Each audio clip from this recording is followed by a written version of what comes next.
Hello everyone, welcome to Bazooka Movie Review. మరి ఈ రోజు అయితే మనం రవితేజ అండ్ అనుపమ పరమేశ్వరన్ జంటగా నటించినటువంటి ఈగల్ మూవీ రివ్యూ మాట్లాడుకోబోతున్నాం. సో స్ట్రైట్గా కథలోకి తీసుకెళ్ళిపోతానండి. స్ట్రైట్గా కథ గురించి ఎక్స్ప్లెయిన్ చేసేస్తాను. సో ఢిల్లీలో జర్నలిస్ట్గా పనిచేస్తున్న నళిని అంటే అనుపమ పరమేశ్వరన్కి ఒకరోజు మార్కెట్లో ఒక స్పెషల్ కాటన్ క్లాత్ కనిపిస్తుంది. అది ఎక్కడ తయారు చేశారా అని ఆరా తీస్తే కొన్ని ఇంట్రెస్టింగ్ విషయాలు తనకి తెలుస్తాయన్నమాట. సో ఆ క్లాత్కి వాడిన కాటన్ అంటే పత్తి ఏదైతే ఉంటుందో అది ఏపీ తలకోన ప్రాంతంలో పండించారని, దానికి ప్రపంచవ్యాప్తంగా మంచి గుర్తింపు తెచ్చిన సహదేవ్ వర్మ అంటే రవితేజ అనే వ్యక్తి అనుమానాస్పద స్థితిలో కనిపించకుండా పోయాడని మన అనుపమ పరమేశ్వరన్ తెలుసుకుంటుంది. ఇక అలాంటి గొప్ప వ్యక్తి ఆచూకీ తెలిస్తే మన సొసైటీకి ఎంతో ఉపయోగపడుతుందనే ఉద్దేశంతో ఆ విషయాన్ని పేపర్లో పబ్లిష్ చేయిస్తుంది. ఇక లాస్ట్ పేజ్లో చిన్న ఆర్టికల్గా వచ్చిన ఆ న్యూస్ని చూసి సిబిఐ రంగంలోకి దిగుతుంది. ఆ పత్రికా సంస్థపై దాడి చేసి ఆ సమాచారం ఎలా లీక్ అయ్యింది అని విచారణ చేపడుతుంది. ఒక చిన్న వార్తకి అంతలా రియాక్ట్ అయ్యారంటే దీని వెనకాల ఏదో సీక్రెట్ ఉందని, అదేంటో తెలుసుకోవాలని నళిని తలకోన గ్రామానికి వెళ్తుంది. అక్కడ సహదేవ్ వర్మ గురించి ఆసక్తికరమైన విషయాలు తెలుస్తాయి. అసలు సహదేవ్ వర్మ ఎవరు, అతన్ని మట్టుబెట్టడానికి కేంద్ర ప్రభుత్వ బలగాలు, ఈవెన్ పాకిస్తాన్కి చెందిన టెర్రరిస్టులతో పాటు నక్సల్స్ ఎందుకు ప్రయత్నిస్తున్నారు, అండ్ అలానే యూరోప్లో కాంట్రాక్ట్ కిల్లర్ అయిన ఈగల్కి ఇతనికి ఉన్న రిలేషన్ ఏంటి, సహదేవ్ ఎలా మిస్ అయ్యాడు, సహదేవ్ అనుచరుడైన జై అంటే నవదీప్ ప్రస్తుతం ఎక్కడ ఉన్నాడు, తలకోన కొండను దక్కించుకునేందుకు ప్రముఖ business man Nitin Mehta and అలానే లోకల్ ఎమ్మెల్యే అజయ్ ఘోష్ ఎందుకు ప్రయత్నించారు, వారిని ఈగల్ ఎలా అడ్డుకున్నాడు, అసలు సహదేవ్ బతికే ఉన్నాడా, ఇలాంటి ఇంట్రెస్టింగ్ అండ్ సస్పెన్స్ విషయాలన్నీ కూడా మనం ఆన్ స్క్రీన్ చూడాల్సిందే. ఇక కేజీఎఫ్ తర్వాత యాక్షన్ మూవీస్లో ప్రజెంటేషన్లో మార్పు వచ్చిందని తప్పకుండా చెప్పుకోవాల్సిందండి. ఇక స్టోరీ కంటే కూడా యాక్షన్ అండ్ ఎలివేషన్స్కే మూవీ మేకర్స్ ఎక్కువ ఇంపార్టెన్స్ ఇస్తున్నారు.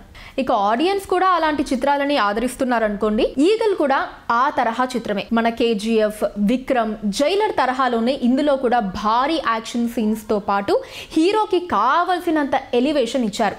కానీ కథని ప్రేక్షకులకు కనెక్ట్ అయ్యేలా చేయడంలో డైరెక్టర్ ఫెయిల్ అయ్యాడు. యాక్షన్ ఎలివేషన్స్లనే నమ్ముకొని కథనాన్ని నడిపించాడు.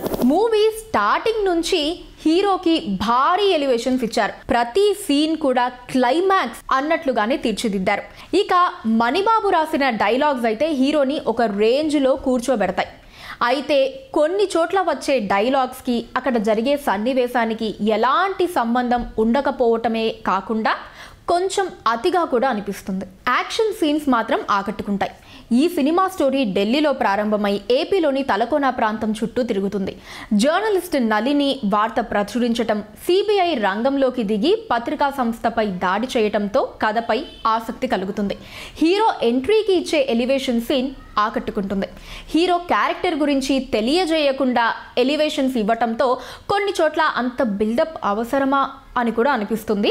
And interval scene second half పై ఆసక్తి పెంచుతుంది. ఇక సెకండ్ హాఫ్లో హీరో ఫ్లాష్ బ్యాక్ తెలుస్తుంది. సహదేవ్ రచన అంటే కావ్య తాపర్ లవ్ స్టోరీ అంతగా ఆకట్టుకోదు, కానీ కథకు అది ముఖ్యమైందే. ఫస్ట్ హాఫ్లో ఎలివేషన్స్ల కారణంగా యాక్షన్ సీన్స్ అంతగా ఆకట్టుకోలేవు, కానీ సెకండ్ హాఫ్లో వచ్చే యాక్షన్ సీన్స్ ఆకట్టుకుంటాయి. ప్రీ క్లైమాక్స్లో యాక్షన్ బాగుంటుంది. సినిమాలో మంచి మెసేజ్ ఉన్నా దాన్ని చిన్న సీన్తో ముగించేశారు. ఇక రవితేజకు యాక్షన్ కొత్తేమీ కాదు, ఎలివేషన్స్ అంతకన్నా కొత్త కాదు. ఈ రెండు ఉన్న ఈగల్లో రెచ్చిపోయి నటించేశారు మన రవితేజ.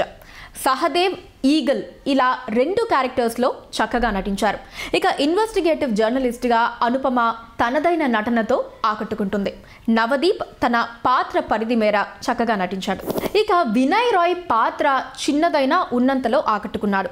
అవసరాల శ్రీనివాస్, మధుబాల, మిర్చి కిరణ్, అజయ్ ఘోష్, శ్రీనివాస్ రెడ్డి, అమృతం అప్పాజీతో పాటు మిగిలిన నటీనటులందరూ కూడా తమ పాత్రల పరిధి మేర నటించారు.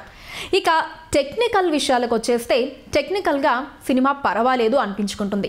దేవ్ జాండ్ నేపథ్య సంగీతం బాగుంది, పాటలు పర్వాలేదు. ఇక మణిబాబు రాసిన డైలాగ్స్ ఆకట్టుకునే విధంగా ఉన్నాయి. కొన్ని చోట్ల సన్నివేశాలను డామినేట్ చేశాయి. సినిమాటోగ్రఫీ బాగుంది. పీపుల్స్ మీడియా ఫ్యాక్టరీ నిర్మాణ విలువలు బాగున్నాయి. హై రిచ్ కంటెంట్ని డెలివరీ చేయటంలో పీపుల్ మీడియా ఫ్యాక్టరీ మరోసారి సత్తా చాటిందని చెప్పుకోవచ్చు. సో ఇదండి మన Eagle movie review. So Eagle movie Ravi Teja ఫ్యాన్స్ని అండ్ అలానే ఆడియన్స్ని మెప్పించడంలో డిసప్పాయింట్ చేసిందనే చెప్పుకోవచ్చు.